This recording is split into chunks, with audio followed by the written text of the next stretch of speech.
ఒక్కటే గుర్తుంచుకోండి, ఆయన నిలబెట్టే వరకు నువ్వు ఆయన దృష్టిలో పడుతూ పని చేస్తూ వెళ్ళాలి. ఏ రోజు పని ఆపొద్దు, ఏ రోజు ప్రయత్నం ఆపొద్దు. ఎన్ని నిందలు రాని, ఎంతమంది చులకన చెయ్యని, కొందరు మన ప్రేమల్ని చులకన చేస్తారు.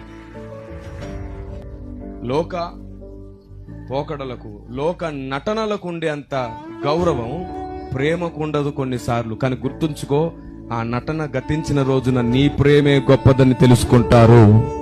అలాంటి ఒక రోజు వస్తుంది చెల్లెళ్ళు, తమ్ముళ్ళు, గుర్తుంచుకోండి. తిరిగి దేవుడు నీ ప్రేమను నిరూపించే వరకు ఏ ప్రేమ కోసమో నిన్ను నువ్వు నాశనం చేసుకోవద్దు. నువ్వెంత విలువైన వ్యక్తివో దేవుడు నిన్ను తప్పక నిరూపిస్తాడు. అలాంటి రోజు నీలాంటి ప్రేమను, నీలాంటి వ్యక్తిని పోగొట్టుకున్నందుకు వారు బాధపడతారు. అందరిలో ఒంటరైన నా బ్రతుకు ఈరోజు వేల మందికి ఉపయోగమైంది, సహాయమయ్యింది.